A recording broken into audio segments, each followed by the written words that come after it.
Bonsoir, bonsoir à tous et à toutes, hein. Pour ceux qui ne me connaissent pas, je suis Guégué Rémy. Voilà, je suis un Ivoirien. Donc, pour le titre de cette vidéo sera le trafic de l'être humain en Afrique noire à l'esclavage de l'être humain en Afrique blanche, précisément en Libye. Pourquoi je le dis? Parce que moi-même, j'ai vécu les faits. Je suis un exemple vivant et je vais vous expliquer ce que moi, j'ai vécu en tant qu'un être humain. Alors, j'ai quitté la Côte d'Ivoire le 4 mai 2011 sous les bombes. Hmm. Et je me suis dirigé au nord de la Côte d'Ivoire en direction du Mali. Mais pour pénétrer la première ville malienne appelée Sikasso, il me fallait hein, que je dépense. Voilà. Et donc, j'ai dépensé 15 000 francs à la frontière. J'ai donné 15 000 parce que j'avais une pièce d'identité. Ils m'ont dit pourquoi je n'ai pas de passeport. Donc, sans le passeport, je dois payer. Et j'ai payé. Je ne sais pas pourquoi, mais peut-être c'était en temps de trucs de guerre, donc raison pour laquelle, puisqu'en Côte d'Ivoire il y avait la guerre, donc eux ils se disaient que c'était une bonne occasion pour arnaquer tous les Ivoiriens qui fuyaient en direction du Mali. Donc c'est ainsi que j'ai payé 15 000 francs. J'ai passé la nuit à Sikasso. Le lendemain, j'ai pris la direction du Burkina. J'avais voulu aller vers le nord du Mali, vers Gao et Tombouctou, mais là-bas aussi il y avait des soucis puisque il y avait la guerre, voilà, les rebelles et tout ça là, ils étaient là-bas. Donc j'ai préféré m'orienter vers le Burkina. Et c'est ainsi que j'ai pris la direction du Burkina. Mais tous les barrages que je trouvais sur la route du Burkina, vraiment, il nous fallait hein, qu'on paye 5 000 francs chaque tête, chaque Ivoirien. Voilà, chacun devrait payer 5 000. Et on a payé ça jusqu'à enfin qu'on arrive à Ouaga. Et à Ouaga, là-bas, j'ai dormi là-bas. J'ai passé la nuit à Ouaga et le lendemain, j'ai pris la direction du Niger. Mais en partant au Niger, vraiment, ça a été le calvaire parce que les, les barrages burkinabés, parce que le Burkina et le Niger font frontière, donc les barrages burkinabés, avant d'atteindre même la frontière nigérienne, mais ça a été la calamité. Ils nous taxaient, il fallait payer cher. Il fallait payer cher. Ils te taxent, ils te regardent, ils disent il faut payer 20 000. Tu ne payes pas 20 000, tu ne passes pas. Et quand tu leur demandes pardon, ils disent quand tu ouvres ta bouche pour dire pardon, ils ajoutent. C'est-à-dire, pardon est égal à plus 1 000 francs. Deuxième pardon, plus 2 000. Donc, le fait de dire pardon, pardon, c'est la multiplication que tu fais. Et si tu penses qu'ils mentent, alors, mon frère, tu te trompes. Parce qu'ils vont ajouter. Et c'est là que j'ai vu que vraiment, c'était pas facile.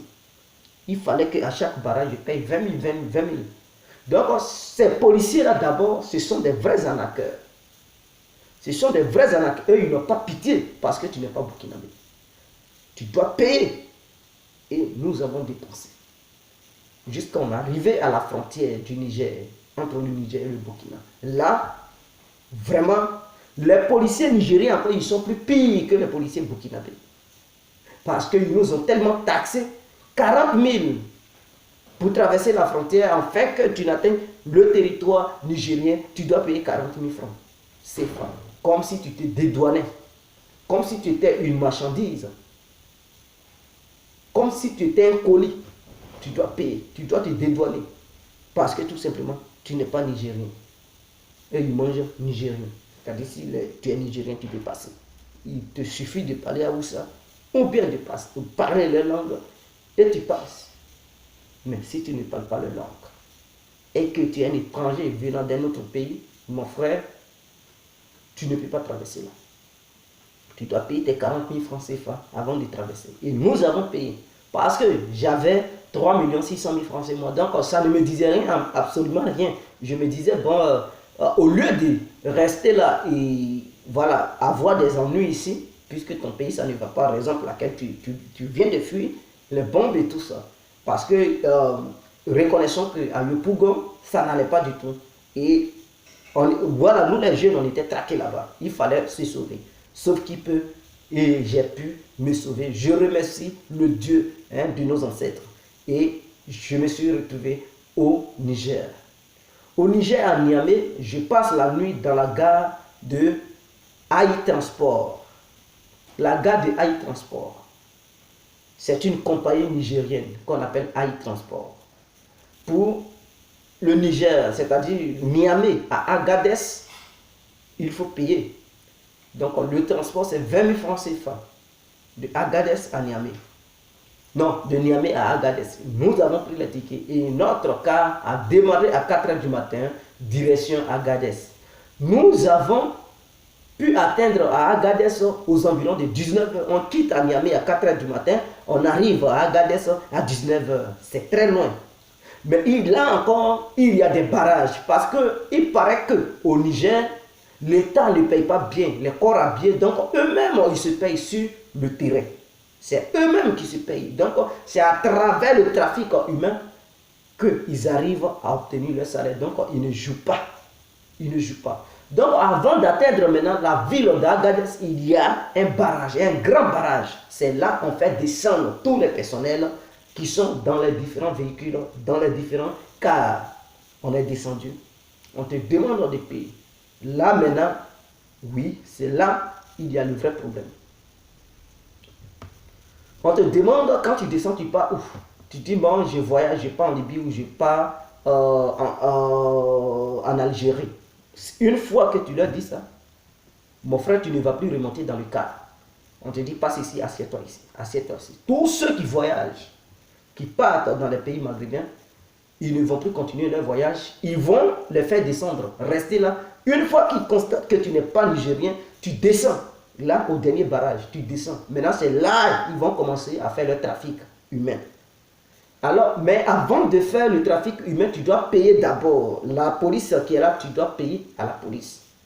Et là, c'est 15 000 francs CFA par tête. Donc, vous payez. Chacun doit donner. Tu as papier, tu n'as pas papier, ils n'ont rien à cirer. Donnez leur argent, 15 000 francs. 15 000 francs ou rien. Ou soit tu te trouves à la MAC, c'est-à-dire dans une petite boîte, ils vont te coffrer. Et ils ne jouent pas. Ce sont des policiers qui ne rigolent pas. Tu payes ou ils te conduisent en prison.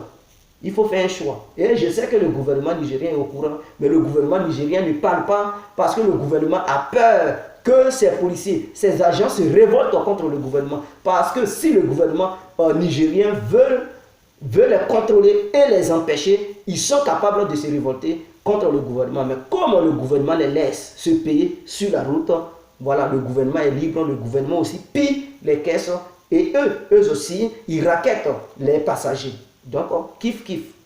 Tu ne me déranges pas, je ne te dérange pas. Et c'est comme ça au Niger. Après avoir fini de payer les 15 000 chaque tête, alors ces gens-là, hey, c'était les Ghanéens qui sont là. Ils opèrent là-bas, les Ghanéens Aoussa, s'il vous plaît, parce qu'au Ghana, il y a des Aoussa. Et donc, au Niger, comme il y a des Aoussa, ils s'attendent très bien. Donc, ce sont les Ghanéens Aoussa qui opèrent là-bas, qui vous prennent maintenant, ils vous mettent ça sur le moto-taxi. Tu n'as même pas demandé que tu vas monter sur leur moto. Ils te disent qu'il faut monter. Parce qu'ils sont armés. Et tu montes. Ils te conduisent dans un ghetto. Ouais. Ils construisent une maison où il y a des gardiens. Et ces gardiens, quand ils t'accompagnent dans la maison, les gardiens sont des négros. C'est eux qui vous surveillent. Une fois que tu rentres là-bas, ils vont dire, bon, tu vas payer l'argent dans nos mains. Et puis, avant que tu ne prennes la voie de la Libye ou de l'Algérie. Donc là-bas, on te dit, bon, quitter à Agadez pour la Libye, c'est 300 000 francs CFA. Il faut payer l'argent cash. Écoutez ce qu'ils font. Il faut payer l'argent cash. Sinon, si tu ne payes pas l'argent, tu ne montes pas dans la voiture dans le désert. Tu payes l'argent cash, les 300 000. Vous allez tous se payer. Oh, cet argent que vous leur donnez, ils ne donnent pas ça au chauffeur de la voiture. Maintenant, ils disent, bon, on va vous prendre pour vous accompagner au désert. Le chauffeur est déjà là, la voiture est déjà là. Et ils mettent plusieurs voitures. Et quand vous partez monter dans les voitures, oh, l'argent que vous les avez donné, eux, les chauffeurs, je ne sais pas, mais le chauffeur ne savent même pas que vous les avez donné de l'argent. Donc, les chauffeurs, eux, ils pensent que vous prenez maintenant crédit du Niger, d'Agadez, sur le territoire libyen. Et chez eux, c'est du crédit que vous prenez. Or, vous avez déjà donné votre argent de transport de l'autre côté. Maintenant, eux, ils vous mettent dans les voitures. Dès que vous arrivez dans un village libyen, ils vous enferment, ils disent bon, payez maintenant. On vous a pris au Niger pour vous amener dans le village libyen, payez. Vous dites non, mais on a déjà payé. Ils disent non, ils n'ont pas vu de l'argent, donc vous allez payer. Donc vous allez repayer encore 300 000 francs. Ça vous fait 600 000. Déjà. C'est-à-dire dans le même truc, le petit voyage que vous avez effectué dans le désert. Bon, je dis petit voyage, ça prend au moins 6 jours dans le désert. D'Agadez, dans le premier village, au premier village libyen, ça prend 6 jours. Ou 5 jours. S'il connaît bien la route, ça prend 5 jours. Donc là, vous allez payer 600 000 francs. C'est plus demi-million déjà. Parce que demi-million, c'est 500 000. Donc plus 600 000. Vous payez 600 000 là.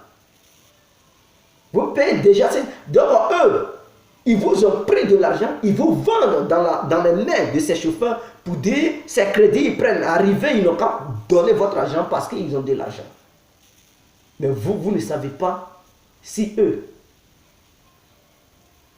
ils avaient dit aux chauffeurs que non, vous les avez donné de l'argent, ou bien vous ne les avez pas donné de l'argent. Mais ils font croire aux chauffeurs que ces crédits vous prennent. Arrivé là-bas, on vous demande de payer encore. Donc 300 000 francs, vous payez ça 2 fois. Et quand vous payez ça là-bas, ça c'est le transport d'Agadez au premier village libyen. Vous finissez de payer. Maintenant, après avoir fini de payer, si vous voulez sortir, ils disent non, ça c'est un village, le village ne veut pas voir des étrangers. Vous devez aller dans le premier truc, dans la première ville libyenne qu'on appelle Saba. Que ce village ne veut pas des étrangers ici. Que ce sont les Libyens qui vivent ici. Ils ne veulent pas des étrangers. Donc, quitter le village pour aller dans la première ville de la Libye, ça coûte 300 dinars. C'est égal à 150 000 francs CFA. Ils vont vous prendre là pour vous amener. Et quand ils vous amènent dans la première ville de la Libye, appelée Saba, ils vous enferment. On appelle ça un ghetto. Et moi-même, j'ai été enfermé là-bas. Et tant là-bas maintenant, ceux qui n'ont pas l'argent, on leur demande d'appeler leurs parents. Ceux qui ont de l'argent, ils payent. Et quand tu payes maintenant, on te laisse. On dit sors. Si tu ne payes pas, on te tabasse. Chaque jour que Dieu fait, ils vont te tabasser. Afin que tu ressentes la douleur. Tu ressentes la souffrance pour que tes parents fassent le plus tôt possible. Et c'est comme ça. C'est-à-dire si l'argent n'est pas venu aujourd'hui, demain tu sais que tu seras tabassé. Après demain, si ton argent ne vient pas, tu sais que tu seras tabassé. Tu vas souffrir dans ta peau, dans ta tête, dans ta chair, dans ton âme. Et quand je dis frapper, ce n'est pas les caresses, ce ne sont pas les caresses, s'il vous plaît. Imaginez un arabe qui tabasse avec sa colère, il fume. Quand il finit de fumer son agige, il fume, ses yeux sont rouges. Et maintenant, il vient verser sa colère sur toi. Oh, mes frères et sœurs, ça, c'est l'enfer direct. Tu penses que tu vas mourir sur le champ, mais tu ne peux pas riposter. Il faut être gros bras. C'est là que tu vois que ton gros bras, là, ça reste dans ton pays. Ce n'est pas partout on fait gros bras. Gros cœur, là, c'est là que tu sais que ça reste dans le pays. Ce n'est pas partout on fait. Parce que si tu as osé riposter, c'est Kalachnikov qui va s'abattre sur ton corps. Ils vont t'allumer, te détruire, t'abattre comme un animal. Donc il faut encaisser tous les coups. Il vient même, il crache sur ton visage. Pour dire, fais vite, tu vas donner l'argent. Il ne faut pas essuyer sa salive. S'il crache, il ne faut pas essuyer ça. Parce que si tu as essuyé, c'est comme si tu lui disais qu'il est sale. Donc laisse la salive. C'est quand il va quitter là que tu vas essuyer. S'il crie sur toi, il faut dire Moudi Kabir. C'est-à-dire, patron. Si tu ne dis pas ça, tu ne le respectes pas. Et c'est comme ça qu'il fonctionne. Il fonctionne comme ça. Et moi, j'ai eu la chance. J'ai eu la chance, mais je vais vous expliquer. Quand je suis arrivé dans le premier village de la Libye, c'est un Ghanéen qui était là et sa femme qui gérait ce village. C'est le ghetto où ils nous ont mis, ce sont les deux là qui géraient ce ghetto-là. Et le Ghanéen et sa femme étaient en contact avec les Libyens qui vivent dans ce village, qui font le business ensemble. Donc quand nous on est arrivés là, j'étais ensemble avec d'autres Ghanéens et les Nigériens. Donc on a passé la nuit dans le village, dans le ghetto. Nous on voulait aller, le lendemain matin on voulait aller. Le Ghanéen nous a dit non, il n'y a plus de voiture, voilà, attendez le second jour, premier truc, très tôt le matin, vous allez partir. Oh, ce gagnant, il avait déjà préparé un coup pour nous voler. Donc, quand on a repassé la nuit dans le ghetto, la même nuit, ce gagnant appelle les Bouzous, c'est-à-dire les autres Touaregs, les Berbères du Niger, mais qui se sont dit qu'ils sont libyens, maintenant qui ont la nationalité libyenne. Il les appelle pour dire ceux qui sont ici, là, dans mon ghetto, ils ont beaucoup d'argent. Parce qu'avant de contacter ces gens-là, il nous a demandé de m'amener notre argent. C'est-à-dire, on avait les francs CFA. On avait le franc CFA. Même quand tu sois nigérien ou ghanéen, quand ils quittent leur pays, arrivés dans les pays francophones, ils sont obligés de changer en franc CFA. Donc, tout le monde avait franc CFA. Donc, il a dit, bon, échanger ça en dinar, parce que ici, on n'utilise pas le franc CFA, c'est le dinar qu'on prend pour, voilà, c'est ça qui est la monnaie d'échange.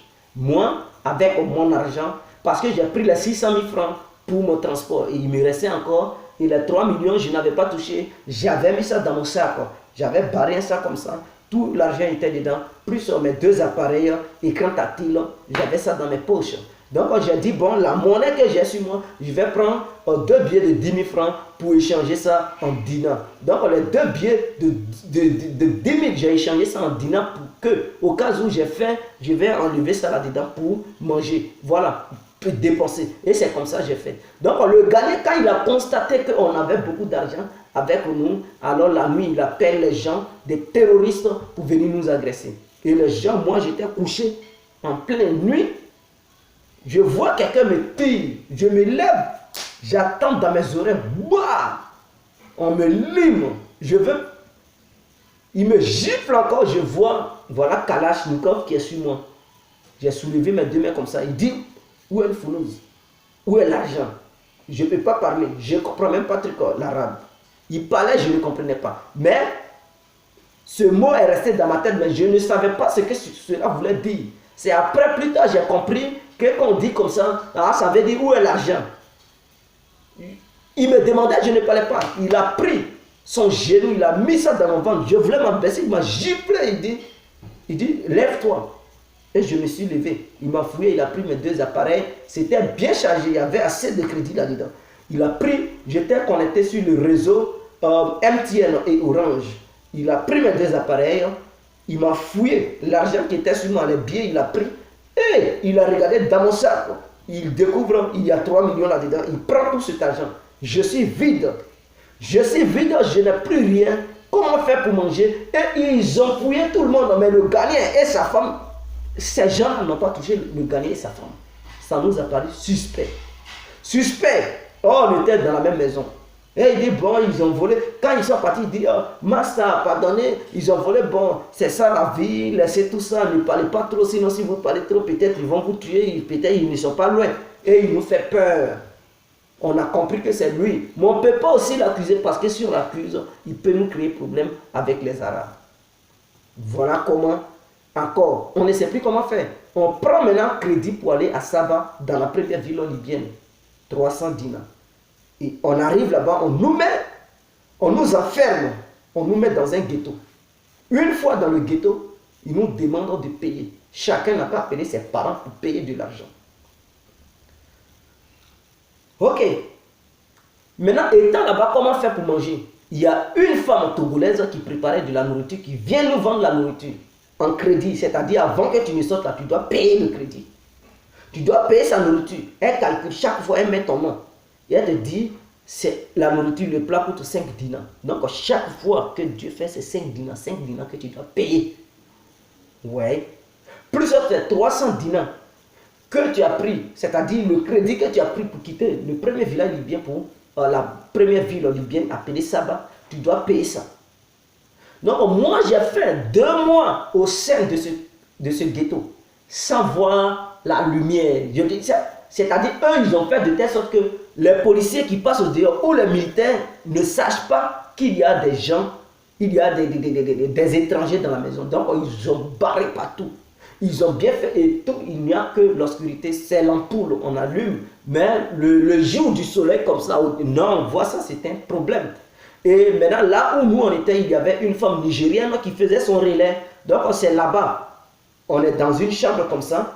Maintenant, il y a une porte. Quand tu traverses la porte, tu trouves maintenant la maison de la femme nigériane qui, voilà, fait son relais. En même temps, il y a un restaurant là-dedans. Mais là-bas aussi, elle vend sa nourriture. Nous, on n'a plus l'argent. Comment faire pour payer la nourriture de la femme? Impossible. Maintenant, il fallait prendre du crédit avec la femme togolaise qu'on appelle Sissa Joyce. Et c'est comme ça, chaque jour, on prenait du crédit. J'ai fait 2 mois. Donc, 5 fois 30, 60. Imaginons. Voilà assez de dettes sur ma tête. Moi, j'appelle mes parents pour dire, ah, ils m'ont mis en prison, je veux de l'argent. J'ai dit, ah, l'argent, le total, c'est 300 000 francs CFA. Parce que le crédit que j'avais pris pour venir, 300 dinars est égal à 150 000 francs. Donc, je voulais que mes parents m'envoient 300 000 francs, je paye le crédit, 150 000 et les autres 150 000, j'enlève maintenant le crédit de la nourriture, je donne ça à la dame et le reste, je mets ça sur moi parce que je n'avais plus rien. J'appelle mes parents, je leur dis, je suis en prison en Libye, ils ont besoin de 300 000 francs. Mes parents ont trouvé l'argent, ma mère a trouvé l'argent, elle veut me faire parvenir l'argent. Je demande à l'arabe de me donner son nom parce qu'il parlait un peu l'anglais, de me donner son nom, il me dit, il ne me donne pas son nom et qu'il ne donne pas son nom à quelqu'un. Maintenant, lui qui était le gars de corps, de là où on nous avait mis, c'était un Ghanéen qui s'appelait Seketri. Ce dernier, il est très méchant, il complote avec les Arabes et c'est lui qui nous suivait. Quand quelqu'un bavade un peu, il dit, ici on ne doit pas bavader. Il appelle les Arabes pour dire, lui là a bavardé. Et on nous chicote comme si on chicotait des animaux, mes frères et sœurs. J'appelle mes parents pour dire, je suis dans un pétrin, je suis dans un dilemme, j'ai besoin de 300 000 francs CFA. Mes parents veulent amener l'argent. Je dis, bon, ils veulent envoyer ça sur mon nom. Je dis, je ne peux pas recevoir de l'argent sur mon nom parce que je suis dans une prison. Si vous me faites parvenir l'argent sur mon nom, comment est-ce que je peux aller retirer ça dans une agence Western Union ou bien une agence de transfert d'argent? Donc, n'envoyez pas l'argent sur mon nom. Je demande au Ghanéen qui nous suivait, qui était le patron, il me dit, il ne donne pas aussi son nom. Je suis dans un pétrin. Et ça a pris des jours pour que je puisse les convaincre. Ça a pris des jours. Et avec plusieurs jours, parce qu'ils m'ont dit qu'ils n'ont pas de représentant en Côte d'Ivoire. Donc, pour moi, mon cas, c'est très grave. Mais par contre, dans les autres pays, ils ont des représentants. Alors, parce que c'était en période de crise. Donc, ils n'avaient pas de représentants en Côte d'Ivoire. Comment on va faire? Je les ai convaincus, ils m'ont dit qu'ils ont une représentante au Ghana. Donc mes parents n'ont qu'à envoyer l'argent au Ghana. Pour donner l'argent au Ghana, mais nous sommes en période de crise, les agences ne fonctionnent pas. Il faut maintenant se déplacer pour aller sur le territoire ghanéen, en fait de remettre l'argent main à main à cette dame. Mes parents ont trouvé ça suspect, ils ont dit non. Pourquoi est-ce que moi je dis je suis dans une prison et je veux qu'ils envoient l'argent au Ghana, c'est suspect. Et que d'arrêter ça, je veux les arnaquer. Je dis non, est-ce que moi, si j'ai besoin d'argent, je suis obligé de dire je suis en prison? Non, je ne suis pas obligé. Je vais vous dire, donnez-moi l'argent, je vais faire tant. Mais ce que je vous dis, c'est très important et sincère. C'est très sérieux. Et il y avait un frère qui était à côté pour dire non, c'est bizarre. Quelqu'un qui dit il est en prison en Libye et il te demande d'emmener l'argent au Ghana, c'est bizarre. Il ne faut pas amener l'argent là-bas. On n'amène pas l'argent là-bas. J'ai compris que c'était... J'ai compris que... Ah. Et on était là-dedans jusqu'en 2 mois. Et comment j'ai pu avoir la chance? J'ai eu la chance lorsque ces mêmes Arabes ont emmené encore d'autres Noirs dans le même ghetto. Donc on était serrés, coincés, on ne pouvait même pas s'asseoir. Si tu as eu la place pour s'asseoir, c'est que oui, tu as eu la chance. On s'est arrêté, matin jusqu'au soir. Et ils ont compris qu'on souffrait. Ils nous ont demandé de se diviser, c'est-à-dire ils construisaient une nouvelle maison dans leur propre cour. Donc ils nous ont demandé de se partager d'autres personnes, d'autres groupes. Un groupe n'a qu'à aller de l'autre côté et un groupe n'a qu'à rester sur place. Moi, j'avais tellement besoin de la lumière, j'avais tellement besoin de voir le soleil, j'ai décidé d'être parmi ceux qui allaient se déplacer pour aller dans le nouveau appartement. Et c'est comme ça que je me suis arrangé pour être dans le nouveau groupe qui partait, dans le nouveau truc appartement. Alors, c'est ainsi, en traversant leur cours, j'ai repéré la mère de cet arabe qui nous faisait subir toutes ces atrocités en train de faire le nettoyage de sa cour parce qu'ils ont une grande cour. Je ne savais pas parler l'anglais, l'arabe, je me débrouillais un peu en anglais et tout ça. Alors, j'ai fait des signes pour dire je vais l'aider. Elle m'a dit de venir l'aider. Elle m'a donné le tuyau, j'arrosais, elle lavait. Je dis non, elle n'a qu'à prendre le tuyau pour arroser, moi je vais frotter. Et c'est comme ça, on a lavé toute la cour. Et quand on a fini de laver toute la cour, alors cette dame a eu confiance en moi. Elle m'a vraiment aimé le même jour. Elle a dit, je suis vraiment quelqu'un qui est gentil.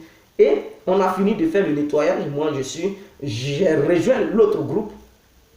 Quand j'ai rejoint le groupe, elle a préparé, elle a mis la nourriture dans vraiment, je ne sais pas, je peux dire une bassine. Et elle a mis la sauce là-dedans, viande de dromadaire, viande de chameau, viande de mouton. Et ils ont attrapé ça comme ça. Ses enfants même, elle a envoyé ses enfants, ils ont pris ça comme ça pour nous emmener. Et quand ils nous ont emmenés, ils ont dit, et le jeune qui a beaucoup de cheveux sur sa tête là, tous les gagnants, oh, Ivoirien, Ivoirien. Et je suis sorti, ils m'ont dit, oui, c'est toi. Ils m'ont donné la nourriture, j'ai dit aux gagnants, ah, voilà le plat, et on a mangé.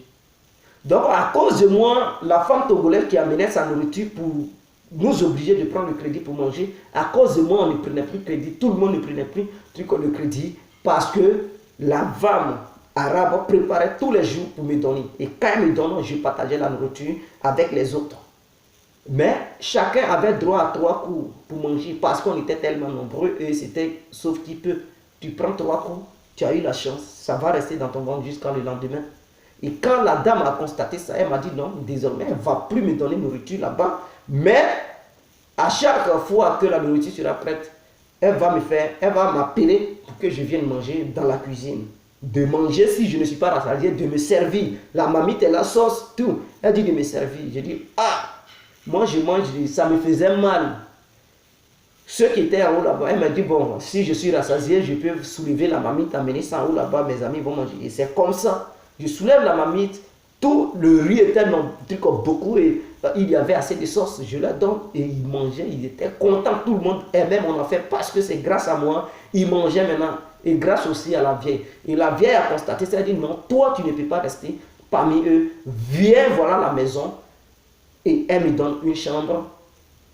Elle me donne un gros lit, une douche qui est vraiment confortable. La douche, elle était vraiment très propre. Il y avait de l'eau chaude et de l'eau froide. Les carreaux étaient vraiment nickel. Et tout. Elle m'a donné la clé de la douche. Les toilettes, elles étaient propres. Et elle m'a donné, elle dit, ça c'est ta douche et tes toilettes. Ça c'est ta chambre et tout. Elle m'a dit, mes enfants sont tes frères. Voilà, mes filles sont tes soeurs. Et elle m'a donné les habits de ses enfants. Les vrais boubous, bien brodés. C'était les boubous qui étaient chers. Elle m'a donné ça. Donc je portais les boubous comme les Arabes quand j'étais là-bas. Parce que c'est ce qu'elle m'avait donné. Puisque je n'avais pas d'habits. Je n'avais plus d'habits quand je suis quitté en Côte d'Ivoire avec un seul habit, mon sac, avec mon argent. Je n'ai pas pris de sac. Donc, même dans le désert, ma paire de basket, un pied était tombé. J'étais dans un pied. J'allais faire quoi avec le seul pied? J'étais obligé de jeter le seul pied. Je n'avais plus de chaussures. Le seul habit dans lequel j'étais, et j'étais caché dans le ghetto, c'est ça que je portais. Ça puait. Ça faisait mal, mes frères. Et à ce que la vieille me récupère, elle me donne des vrais boubous. Oh, les boubous brodés. Je vois même les tissus et je dis oui, ça ce sont les vrais tissus. De la manière ils ont cousu et tout. Et elle m'a donné des chaussures. Elle m'a jeté un nouveau appareil en clapette pour dire, voilà, tiens l'argent, appelle ta mère. Et je suis allé acheter une puce qu'on appelle libyane. C'est comme ça que j'ai acheté, c'est un réseau libyen. J'ai acheté cette puce. Et j'étais là à la maison avec la vieille et tout. C'est là-bas que j'ai appris la soudure avec un Nigérien. Et suite à ça, j'ai décidé de quitter Saba parce que là-bas, à chaque fois, ça tirait. Et les balles transperçait le mur de là où on habitait, c'est-à-dire la clôture. Donc je dis, il ne faut pas, l'on va prendre balle perdue là. Si c'est le cas, la ville n'est pas tranquille. Moi, je pars. La vieille a pleuré le jour où je voulais partir. J'ai eu pitié et j'ai dit non, je ne peux pas abandonner la vieille. Je suis resté sur place. Et j'ai encore fait un mois chez elle. Et le deuxième mois, j'ai décidé de partir. Elle pleurait, ben, je l'ai fait comprendre qu'il le fallait. Mais un jour, j'allais venir la revoir. J'ai dit, je vais venir te revoir parce que tu es une mère pour moi. Elle m'a donné de l'argent. Elle m'a dit, bonne chance, bonne route. Et elle m'a donné de l'argent. Elle dit, voici mon numéro. Si en route, tu as un problème, appelle-moi, mes enfants peuvent t'aider. Et c'est comme ça, avant que je n'aille, j'étais ami avec un Burkinabé qu'on appelait Théodore, qui lui travaillait pour une femme ghanéenne. C'est lui qui préparait le bankou. On appelle ça bankou, c'est un foufou. Grosse mamite comme ça parce que la dame, elle faisait un restaurant. Le jeune, il va rester dans le feu. Matin, midi, soir, 1 franc, pikini, il n'a pas ça. C'est-à-dire, la dame dit, ton salaire, je garde. Le jour qui va partir, je vais te donner. Jusqu'à présent, elle n'a jamais donné le salaire du jeune. J'étais obligé de moi-même payer le transport du jeune pour aller à Tripoli, quitter Assaba pour aller à Tripoli. J'ai dit, toi, tu ne vas pas rester ici, viens. Il est grand détail que moi, mais il me respectait. J'ai dit, tu ne vas pas rester ici, on part. Et il dit, il n'a pas d'argent. J'ai dit, je paye ton transport. Je paye ton transport. Quitter Saba pour Tripoli, c'est 700 dinars, mes frères. 700 dinars, c'est très cher. Je ne sais pas, en France CFA, je ne sais pas combien de francs CFA ça fait. C'est cher. Je paye ces 700 dinars, je paye mes 700 dinars. Ça fait 1400 dinars. Or, 1000 dinars, je ne sais pas combien de francs CFA cela fait. Mais je paye pour nos deux. Et on prend la route. Pour un passeur qui prend la route, on part. Arriver dans une autre ville, dans un village, parce qu'on devrait se reposer la nuit, passer la nuit, et le lendemain, très tôt le matin, continuer sur Tripoli. Arrivé là, il y a un arabe qui nous a accueillis là, dans sa maison où on était. Il dit, qui sait faire la soudure? J'ai dit, moi. Il dit, bon, toi, tu ne bouges pas. Voilà, tu vas faire ma porte. Et j'ai dit, ok, tu es là. On reste. Il m'a dit oui. Donc, cet arabe, il m'a dit, bon, sa clôture qu'il a fait, il a besoin d'une porte électrique. C'est-à-dire un portail électrique. J'ai dit, ça, ce n'est pas un problème. C'est mon domaine. Je vais faire ton portail. C'est comme ça que je lui demande de payer les fers dont j'avais besoin. Et j'ai donné les numéros et tout, les tôles, tout. Parce que moi-même, je ne pouvais pas bouger pour aller sur le terrain parce que la Libye est un pays dangereux.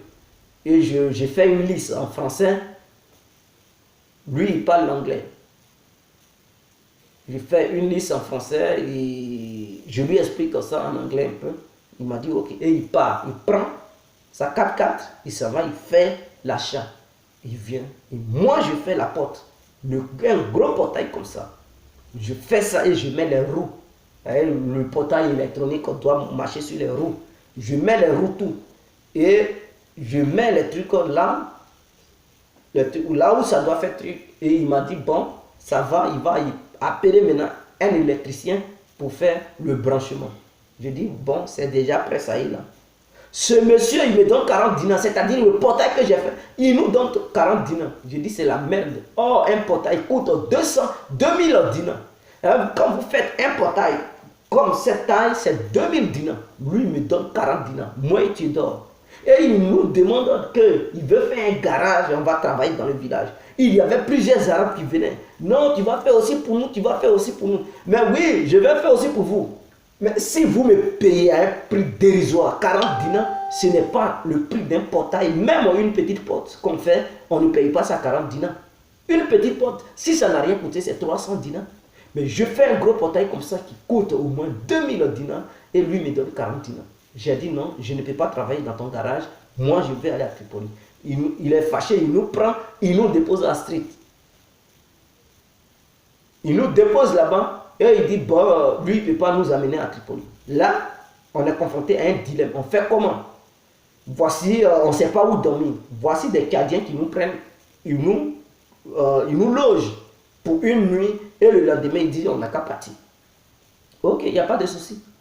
Le lendemain, on sort, on ne sait plus comment faire. Moi, j'avais un peu d'argent, plus sur les 40 dinars qu'ils nous ont donné, que le monsieur nous a donné. Je montre ça à mon ami Tito. Je dis voilà, on a un peu pour manger, mais pour dormir là, c'est ça qui est un problème. Donc, si on pouvait avoir un appartement pour louer, pour qu'on passe le temps, enfin qu'on cherche un boulot, ou bien si on pouvait avoir quelqu'un qui pouvait nous accompagner à Tripoli, ça allait nous arranger. Parce que là-bas, il n'y a pas de transport en commun, ce n'est que le trafic.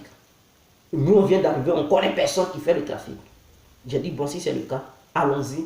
Comme je suis un soudeur, parce qu'en Côte d'Ivoire, je faisais l'imprimerie et je partais à l'école. L'imprimerie que je faisais, j'étais payé à 10 000 francs chaque nuit parce que moi, je faisais les nuits et la journée, je partais à l'école. Donc, je peux travailler quand je descends à 18 h, je pars, je travaille jusqu'aux environs de 1 h du matin et je descends. Je prends mon bain, je dors. Le matin, je dois aussi aller à l'école. C'était fatigant, mais il fallait que je le fasse. Donc, je dis, je connais l'imprimerie. Je connais maintenant la soudure.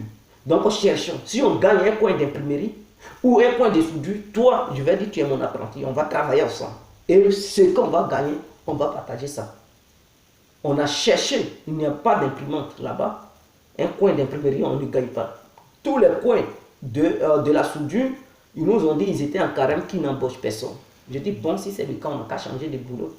C'est là je lui dis, ah, si c'est le cas, on n'a qu'à aller faire le boulot de gibis, c'est-à-dire les faux plafonds, à l'aide du ciment blanc. Il y a un ciment blanc, quand tu mets ça dans l'eau, ça devient sec autour dessus, ça devient dur. Mais ça a 5 minutes pour que le ciment change, hein, pour que le ciment devienne dur. Donc, il faut regarder le temps. Quand tu mets ça, dans les 2 premières minutes, il faut mélanger le ciment tout de suite pour faire truc. Pour faire la moule, il faut faire passer ça là-dessus pour donner la forme que tu veux faire. Maintenant, en dehors de ces 2 minutes, si ça atteint les 5 minutes, ça devient sec, tu ne peux plus rien faire, tu as gâté ton boulot. Donc, c'est à travers le temps qu'on faisait. Donc, c'est comme ça qu'on croise les Égyptiens et ensemble, on fait les gibis. Ils nous laissent, l'entreprise. Nous, on fabriquait maintenant. Eux, ils partaient sur le terrain pour monter ça dans les maisons des gens. Donc, tous les dessins, c'est-à-dire n'importe quel dessin qu'on prend pour faire truc, moi, je fais ça. Et mon ami Tiedo aussi, il a pris ça. Donc, lui, il maîtrisait aussi ça. Donc, on maîtrisait, mais lui, il était très fort dans les dessins. Il était très fort. Ça, je le reconnais. Il était plus fort que moi. Mais je n'étais pas aussi mal. Je faisais, mais dans les faux plafonds, là, j'étais très fort aussi. J'étais très fort. Lui, il ne maîtrisait pas ça. Mais les dessins, il était très puissant. Et ensemble, on faisait. Donc, ça, un dessin fait, le gros dessin coûte 5 dinars. Voilà, les petits dessins, 3 dinars. Et les faux plafonds, quand tu fais un, c'est 5 dinars. Donc, on dit, bon, de matin à 12 h, on fait que les dessins. Quand tu fais beaucoup de dessins, tu as beaucoup d'argent. Donc, on fait beaucoup de dessins. Et de 12 h à 18 h, on fait que les faux plafonds. Et c'est comme ça. Donc, par jour, on pouvait se taper les 200 dinars. 200 dinars, 200 dinars, j'ai dit, on l'a fait. Parce que c'est quelqu'un, il est un peu timide.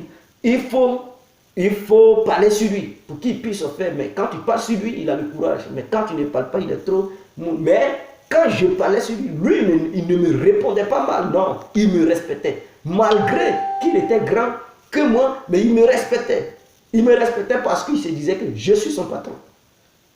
Et c'est comme ça qu'on a eu beaucoup d'argent. On est parti sur Tripoli. Arrivé à Tripoli, on ne sait pas où dormir. Alors, on demande, on trouve un noir dans la rue. Oh, c'était un Sénégalais. Il nous dit, bon, il y a un foyer ivoirien quelque part, mais il se fait tard. Et ici, c'est risqué. On risque de se faire agresser. Donc, allons à la maison. Donc, il nous conduit dans le foyer. Arrivé là-bas, dans le foyer, il y a un patron. Le patron dit, non, lui, il ne peut pas loger une autre communauté dans leur maison. Il ne peut pas loger une autre communauté dans leur maison. Donc, on peut passer une nuit, mais le lendemain, on n'a pas parti. Que nous ne sommes pas des Sénégalais. On a dit, ok, il n'y a pas de souci. Et c'est comme ça, il nous donne la chance de dormir. Le lendemain matin, il dit, on n'a pas parti. Il nous réveille, il dit, sortez, partez. On dit, il n'y a pas de souci. Donc, lui qui nous avait conduit là, il dit, bon, il connaît un autre truc au foyer, mais il pense que c'est un foyer ivoirien. Mais ce n'était pas un foyer ivoirien, c'était un foyer burkinabé. Et il nous conduit là-bas. Arrivé là-bas, je dis, moi je suis ivoirien, l'autre est burkinabé. Arrivé là-bas, malheureusement, ce n'était pas les burkinabés qui étaient là, c'était les Somaliens, les Soudanais, il y avait d'autres Maliens, c'était mélangé. Il n'y avait qu'un seul ivoirien au sein de ce foyer. Il s'appelait Vieux Père Adamou. Et c'est comme ça, je croise Vieux Père Adamou. Il dit, mes petits, c'est comment? Je dis, ah, Vieux Père, on ne se connaissait pas, mais quand j'ai dit, je suis ivoirien, il dit, ouais, on est ensemble. Il dit, mais j'ai dit, on vient d'arriver, Vieux Père, depuis hier, là, c'était un problème. Il dit, non, mais on est là. Là où je dors, vous allez dormir là. Parce que je ne peux pas laisser mes frères africains, surtout mes frères ivoiriens, souffrir. Il dit, et l'autre, je dis, non, c'est un Burkinabé, mais c'est mon ami. Il dit, bon, c'est la même sauce. Et c'est comme ça, là, sur le lit où il dormait, il se couche par terre et il nous donne le lit. Le lendemain, je lui ai dit, non, vieux père, sur le lit là, il faut prendre ta place. Nous, on va se coucher par terre. On va se coucher par terre. Et c'est ainsi, j'ai dit, bon, il faut aller chercher du boulot. On cherche du boulot, on tombe sur un Libyen qui s'appelle Abdallah Borgia, qui a un hôpital. On lui propose qu'on veut travailler au sein d'hôpital comme des techniciens de surface, essuyer là-bas et tout. Ou bien des jardiniers.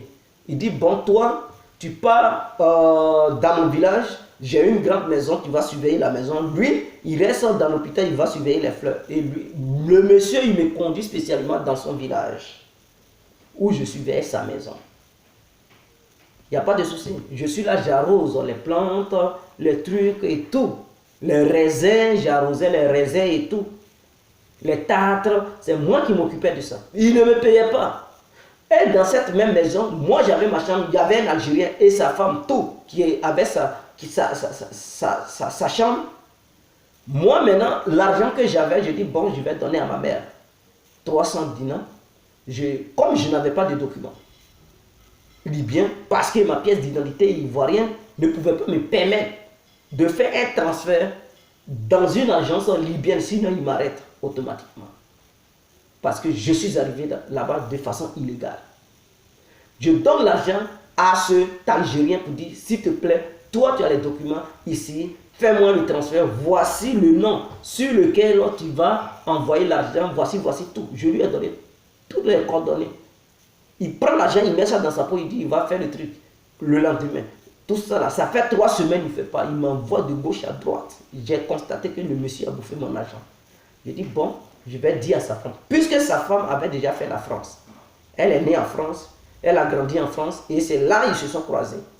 Quand elle est partie en Algérie, elle s'est croisée avec son homme, et l'homme a demandé à cette femme d'aller vivre en Libye. Donc, la femme, elle était cultivée, elle parlait bien du français.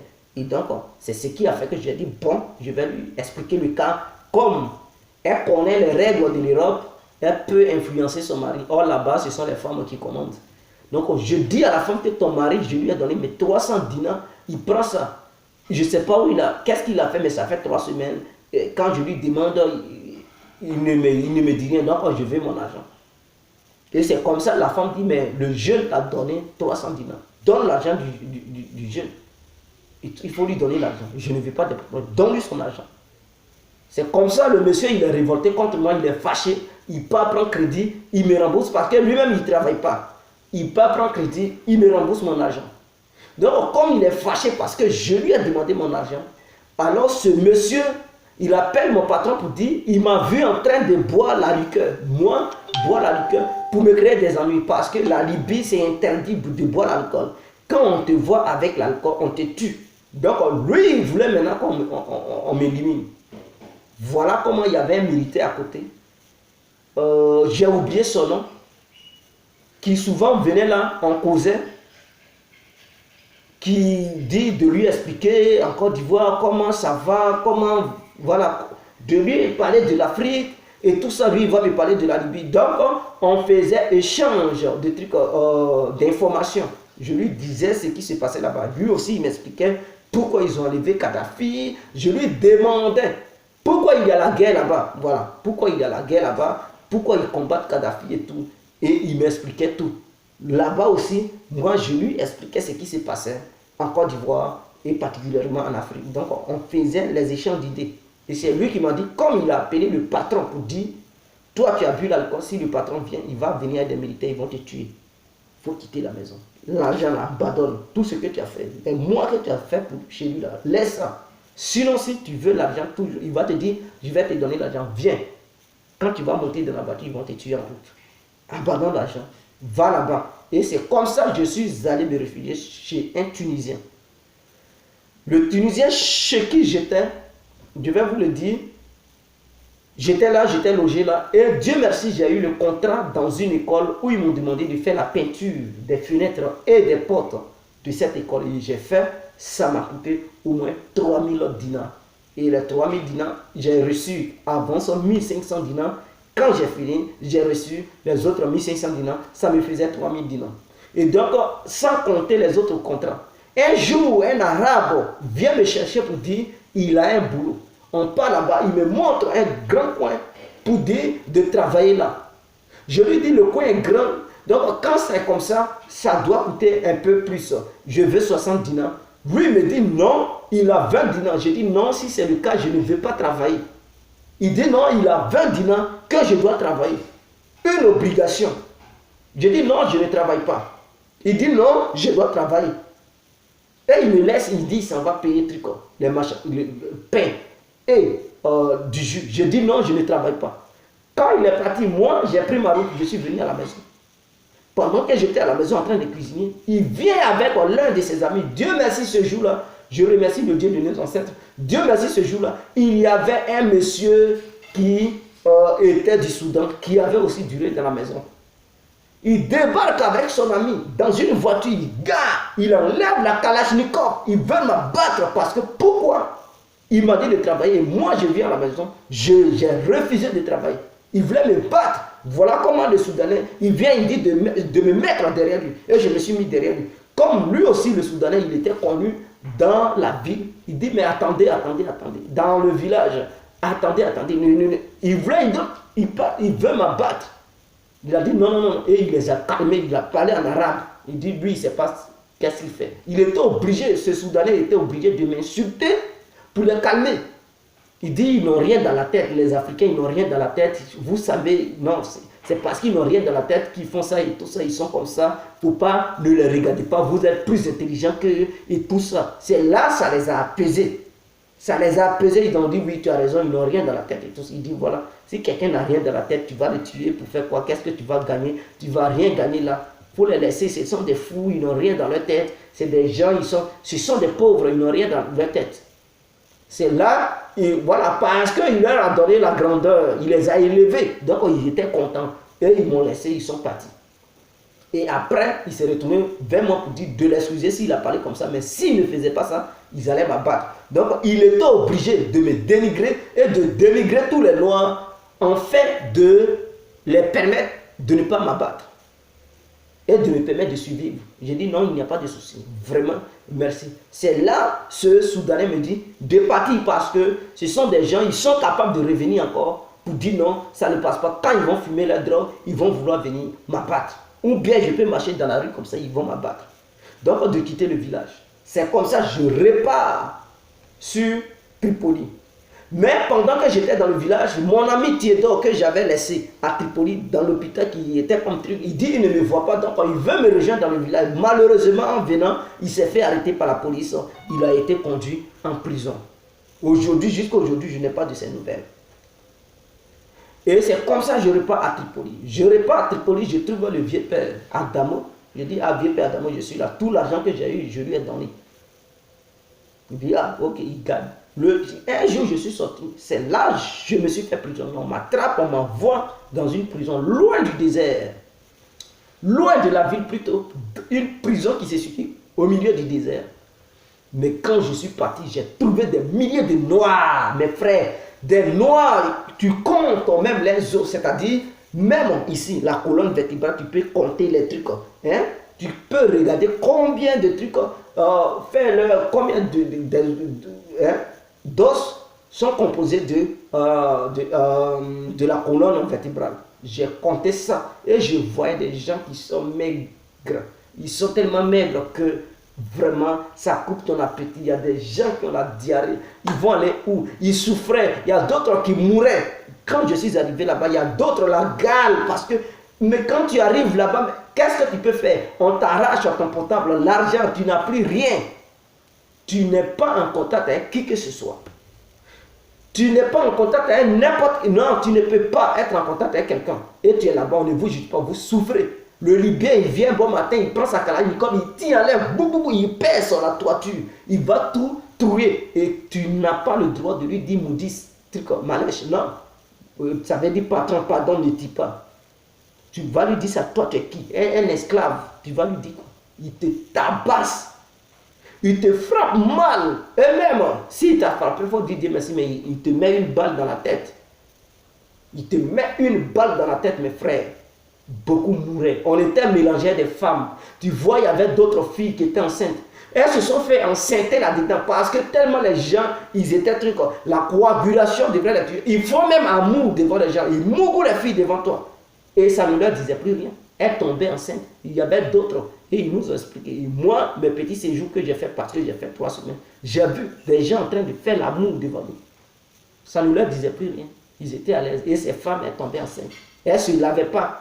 Imaginons, elles sont en règle. Elles ne peuvent pas se laver. Il n'y a pas de douche, mes frères. Elles ne peuvent pas se laver. Et tout ça, on était ensemble. La souffrance. La souffrance. Dieu merci, un jour, un jeune arabe est venu, il a commencé à tirer. Il a tiré sur la toiture, trouvé tout. Et étant en colère, il sort et puis il rabat la porte en colère. Et il n'a pas fermé la porte. Il y a un qui était là, il voulait l'interpeller. Moudé, il t'a massacré la barbe. Il voulait parler, on dit, si tu parles, nous tous on va te manger ici. On va te tuer ici. Parce que c'est Dieu qui a fait. S'il n'a pas fermé la porte, toi tu veux l'interpeller. Pourquoi? Tu veux notre mort? Ou bien tu veux montrer ta gentillesse? Tu penses que c'est en lui parlant qu'il va te libérer? Regarde ceux qui sont ici, qui meurent, qui traînent ici, qui souffrent. S'ils n'ont pas encore eu la libération, ne pense pas à te sauver. Reste là, dis, tu vas lui dire. Laisse ça. S'il ne vient pas pour fermer, on va se sauver, on va tenter notre chance. Mais, Dieu merci, il n'est pas revenu pour fermer la porte à clé. Et aux environs de 3 h du matin, on a fait un plan, on avait déjà élaboré un plan de faire un assaut sur la clôture, de s'échapper parce qu'il y avait des fils barbelés. Donc quand tu es dans le camp, tu es dans la prison, la clôture n'est pas haute. Mais quand tu es sur la clôture, tu vois là-bas, la terre est tellement très basse que tu peux descendre et te casser une jambe. Mais Dieu merci aussi, il y avait la poussière, le désert, il y avait assez de poussière. Et c'est comme ça, on fait un plan. Mais d'autres ne pouvaient pas se sauver. Beaucoup ne pouvaient pas parce qu'ils étaient affaiblis. Nous, on a pu parce que on venait d'entrer, ça faisait 3 semaines. Donc on avait encore de l'énergie. Mais ceux qui étaient là-bas, les anciens, ils avaient plus d'énergie. Tu pouvais compter les os. Ils ne peuvent même pas courir.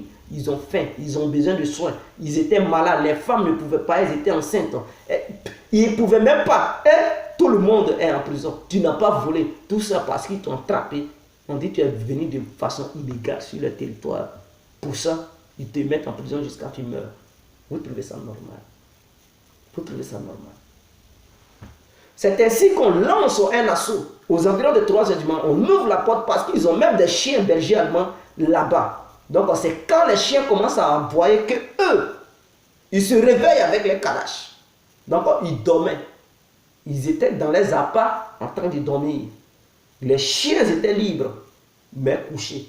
Et nous, on a lancé l'offensive. Comme on était nombreux, les chiens se sont jetés sur d'autres personnes. Nous, on a eu la chance. On s'est jeté sur les fils barbelés. On est tombé derrière.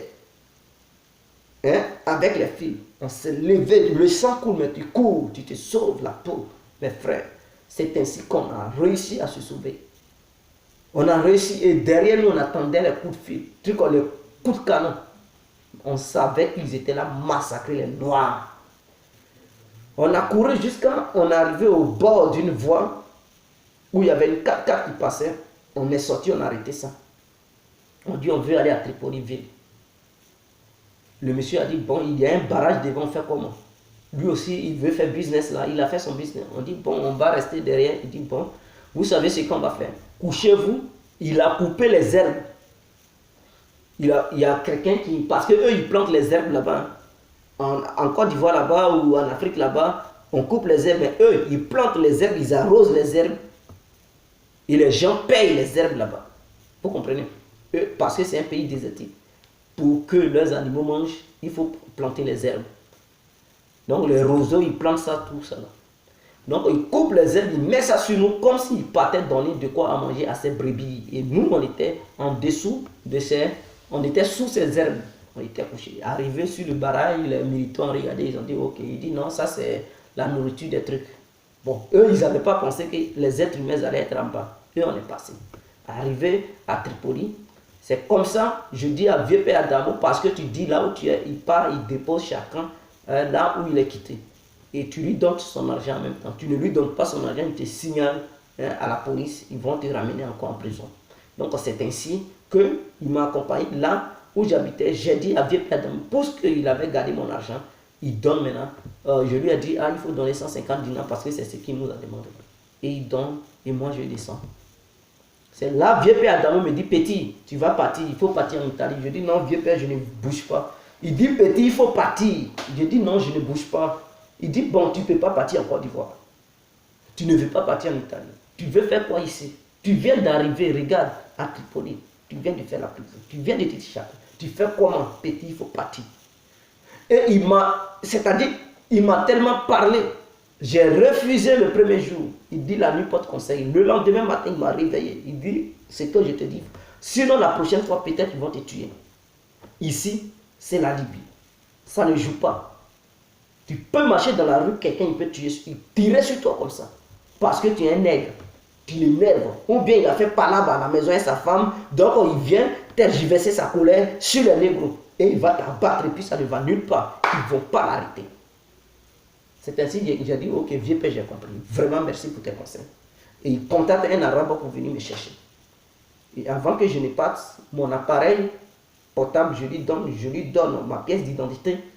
Puisque dans tous les cas, l'arabe m'a dit, quand vous partez au bord de l'eau, aucune pièce d'identité ne doit être avec vous. Si tu as ça, c'est eux qui vont vous arracher. Je dis, bon, au lieu de donner ma pièce d'identité à un arabe, je préfère donner ça à mon frère africain du gardien. Je lui donne mon portable, je lui donne ma pièce d'identité. Et mon argent que j'avais, je prends là-dedans, je lui donne 400 dinars, je dis, vieux père, tiens. Il faut compléter ça avec ton argent. Puisque toi-même tu veux aller, mais ton argent n'est pas compris. Prends ça, complète ça, il cherche encore, tu vas augmenter pour partir. Il m'a dit, ah petit, vraiment merci. J'ai dit, non, vieux père, vraiment c'est à toi, je dois remercier. Parce que si c'est quelqu'un d'autre, il allait bouffer l'argent. Il n'y a plus de personnes honnêtes. Mais toi, tu as été honnête. Tiens 400 dinars. Et en français, je pense que c'est un peu lourd. Je lui donne. Il était heureux. Plus sur mon portable, plus sur truc. Ma pièce d'identité. Et tout. Et moi, je pars. On nous amène au bord de l'eau dans un ghetto où on devrait rester. Arrivé là-bas, ils ont dit, bon, tous ceux qui ont une autre monnaie, à part l'euro ou le dollar, ils n'ont qu'à donner. Ils vont changer ça en euros et en dollars. Moi, j'avais maintenant la monnaie libyenne, qui est le dinar. Alors, l'arabe, il nous demande de donner, tous ceux qui ont l'argent, ils n'ont qu'à donner ça aux Maliens. Voilà, tu mets ton nom et tu mets la somme que tu vas lui remettre. Et donc, lui, il va changer ça en truc. Il va changer ça en euros ou en dollars. Il a un cahier. Il prend le nom des gens, il met la somme, tu lui donnes l'argent, il met la somme à côté. Et il dit, bon, il s'en va faire la monnaie. Ce Malien malhonnête, vraiment, Black n'est pas garanti. Il prend notre argent parce que dans tous les cas, si tu ne donnes pas ton argent, au bord de l'eau, si ils te foutent, ils prennent ton argent, ils ne te donnent plus. Donc, eux, ils nous ont fait croire que donne ton argent, on va te donner une monnaie, un truc en dollars ou en euros. Comme ça, si tu arrives en Europe, tu peux payer quelque chose à manger. On donne notre argent. Il dit, bon, il s'en va prendre ça, on n'a qu'à l'attendre. Dès qu'il a démarré, l'arabe dit, bon, yala, montez dans le camion, allons-y au bord de l'eau et tout. Bon, votre argent, il va venir ça. Il va venir avec ça là-bas. Et on part au bord de l'eau. Le Malien, il n'est jamais venu avec notre argent au bord de l'eau. On nous met dans un bateau. On débarque en Italie, sur l'île de la Sicile, précisément à Siracusa. En français, on dit Syracuse. C'est une ville de l'île de la Sicile. On débarque là-bas. De là-bas, on nous conduit dans une autre ville qu'on appelle Pozal.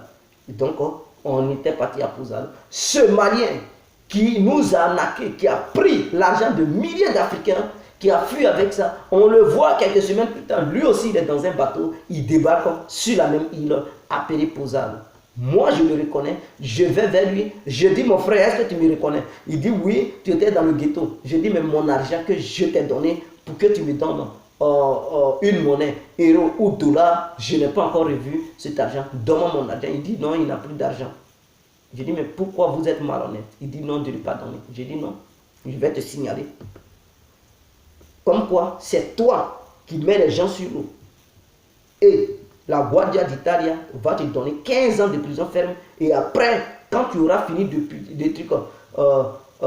faire, de purger tes 15 ans, tu retourneras sur le territoire africain.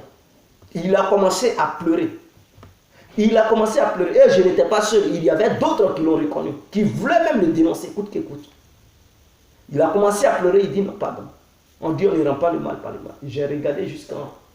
J'ai dit non, je ne peux pas aussi vendre mon frère noir dans la main des Blancs. C'est lui qui nous vend dans les mains des Arabes pour nous tabasser, qui fait un coup avec les Arabes pour nous arnaquer. Mais moi, je ne peux pas le faire. Et on a réussi à se conseiller. On dit l'essentiel, on est déjà en Europe, on n'est pas mort. Il y a beaucoup qui sont morts. Mais lui, son convoi, on n'est pas mort. Dieu merci, laissons-le. C'est ainsi qu'on le laisse. Parce que ceux qui arrivent en Italie, même si tu deviens le capitaine du bateau pour venir tout simplement, et que les passagers de ce bateau, il suffit à un de dire, c'est lui-là qui nous a conduit, c'est 15 ans de prison. C'est-à-dire, c'est toi qui fais le trafic d'êtres humains sur la mer. C'est toi qui envoies les étrangers de façon illégale sur le territoire européen. C'est 15 ans de prison ferme.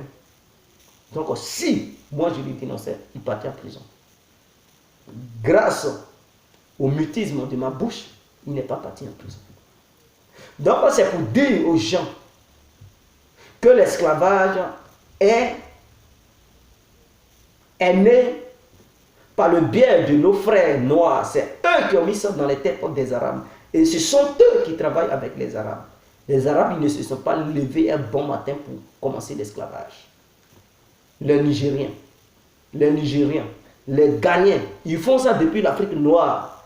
Et c'est eux qui font ça en Libye. Il y a d'autres même qui vont dans les différents pays africains pour convaincre nos sœurs africaines en leur disant quoi? Ils ont des grands restaurants dans les pays arabes. Donc, il n'y a personne pour travailler. Elles n'ont qu'à venir travailler. Comme elles sont belles, elles peuvent, voilà, elles sont belles et propres. Ils les font croire que non, elles sont belles et propres. Elles vont travailler dans ces restaurants. Or, ce n'est pas vrai. Que non, elles n'ont qu'à tout laisser, transport, tout, eux, ils vont s'en occuper. Ils payent le transport, ou bien les transports de ces filles et tout. Arrivé en Libye, ils les enferment pour dire, il faut te prostituer. Tu te prostitues, tu rembourses notre argent, c'est-à-dire notre transport, tu dois rembourser et tu dois nous donner un autre bénéfice. Et tu n'as pas le droit de refuser un mec. C'est-à-dire n'importe quel mec qui va venir vouloir coucher avec toi, tu dois écarter tes deux pieds, tu lui fais l'amour. Tu ne veux pas lui faire l'amour, tu verras de quel bon on s'échauffe. Et ils vont te tuer et il n'y a rien. Il n'y a rien. Parce que d'autres parents ne savent pas que leurs filles s'en vont. Leurs filles font des business avec ces gens-là. Voilà, elles veulent cacher ça pour faire des surprises à leurs parents. Malheureusement, leurs surprises deviennent des calvaires. Et c'est comme ça qu'ils exploitent nos sœurs africaines. Et par malheur, comme le raquettage des barrages de nos agents de police sur les différentes voies, d'autres filles avaient calculé tout juste leur transport pour arriver sur le territoire des Maghrébiens, mais malheureusement en cours de route, elles voient leurs poches vides. Elles voient leurs poches vides parce que les policiers les raquettent jusqu'à arriver à Saba, c'est arrivé à Agadez, c'est la dernière ville nigérienne, là où on fait le chargement pour aller dans les pays maghrébins. Arrivé là-bas, elles n'ont plus d'argent. Elles font comment? Elles commencent à mendier.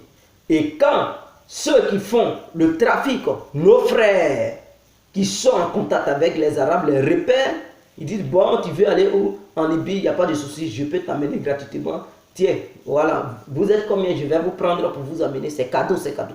Et ils font croire à nos soeurs que c'est cadeau. Ils font même leur voyage, leur convoi spécial. Et quand ils arrivent, c'est là qu'ils constatent que ce n'était pas cadeau, que c'était pour faire de la prostitution. Ils les enferment, elles se retrouvent en prison. Ils les arrachent tous les portables. Elles n'ont pas droit à contacter qui que ce soit. Et là-bas, c'est un ghetto, c'est un relais. Tu dois vendre ton corps. Tu dois vendre ton corps pour rembourser leur argent et leur donner des bénéfices. Donc tu es obligé de te livrer. Elles deviennent des prostituées. Mais ce n'était pas de leur propre volonté. Elles n'ont pas voulu ça. Mais c'est la vie qui a fait qu'elles sont devenues prostituées. Et elles sont obligées, d'autres se vendent pendant 3 ans, d'autres se vendent pendant 2 ans. Si tu as beaucoup de clients et que les mecs en viennent beaucoup, tu gagnes vite l'argent, tu rembourses leur argent et tu es libre. Donc quand tu finis de rembourser leur argent plus le bénéfice, tu es libre, tu pars. Ils te disent qu'il faut partir. Et tu sors sans aucun rond. C'est-à-dire toutes ces années que tu as fait là-bas, là, en prison, dans le relais, là, tout l'argent c'était pour eux. Maintenant, toi, tu sors maintenant sans un rond. Et tu es déjà habitué à ça. Tu veux arranger ta vie, tu fais comment? Les mecs aussi vont profiter de toi. Les mecs vont profiter de toi. Et ou soit tu restes pour dire, bon, je vais continuer. Je vais signer au moins un contrat de 2 mois avec vous. Maintenant, ce que je vais gagner, je partage ça avec vous. Et beaucoup de filles préfèrent faire comme ça. Elles gagnent un peu d'argent pour continuer et traverser.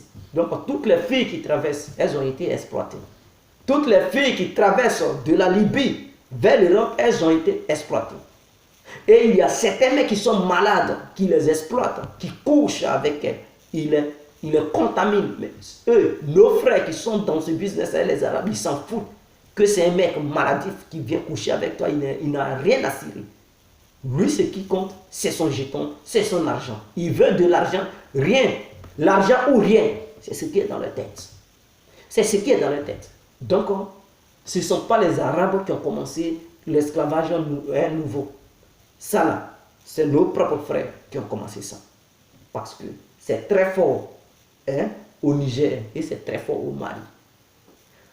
Du côté du Maroc, il y a une femme malienne qui gère les mouvements. C'est elle-même qui s'en va chercher. Elle a un réseau au Mali où tous ceux qui veulent traverser le Mali, c'est elle. C'est dans son réseau, ces gens-là tombent à arriver sur le territoire marocain. C'est elle qui fait traverser ces gens-là.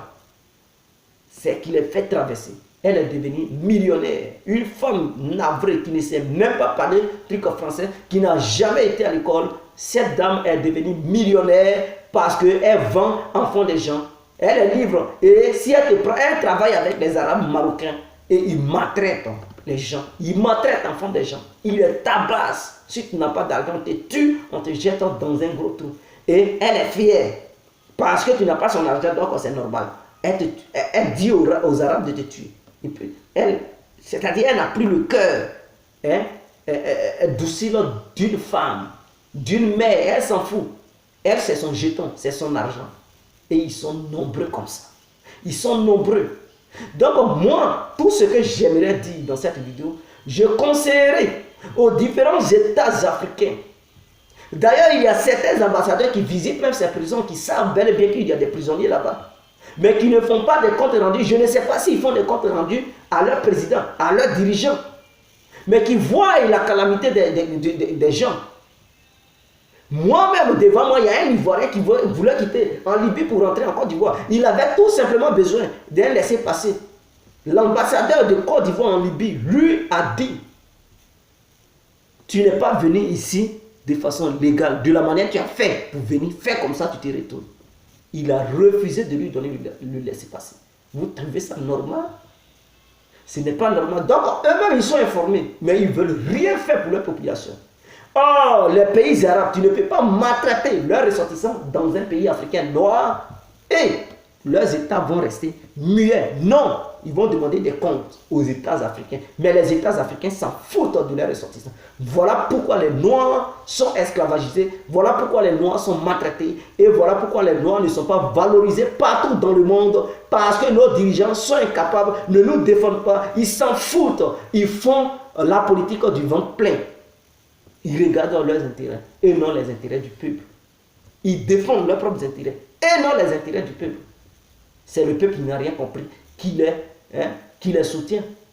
Sinon, si on avait compris quelque chose, on allait dire l'Afrique ou rien. Les intérêts des Africains, des citoyens africains ou rien.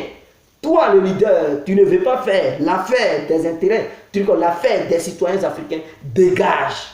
On allait mettre l'Afrique au devant de toutes choses. C'est ce que la France a compris. La France n'a pas d'amis, elle n'a que des intérêts. C'est-à-dire, les dirigeants français, ce sont les intérêts français ou rien. Ce n'est pas histoire de leader, j'aime le leader ou rien. Non. Or, en Afrique, on fait la loge des leaders que de protéger les intérêts de notre Afrique ou bien de notre continent. Donc, je ferai bientôt une page qui se nommera l'Afrique ou rien. Que de rester là dire tel leader ou rien, tel leader ou rien. On n'a pas encore compris. Les Européens, ils ont compris qu'il faut mettre la terre au devant de toutes choses. Avoir un dénominateur commun et défendre ce dénominateur. Et le dénominateur commun des Européens, c'est l'Europe. L'Europe ou rien. Ce n'est pas histoire de leader ou rien. Mais en Afrique, notre dénominateur, chacun a son dénominateur. Et ces dénominateurs sont les leaders politiques.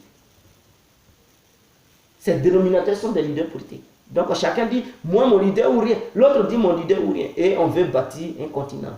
On ira toujours d'échec en échec. Mais le jour où on comprendra qu'il faut mettre les intérêts de l'Afrique au devant de toutes choses. L'être humain vient après.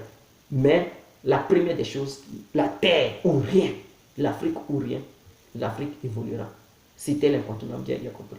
Je vous aime. Ciao, ciao. C'était le témoignage du Dieu qui a compris. Son vécu et ses observations sur le terrain lors de sa traversée. Ciao.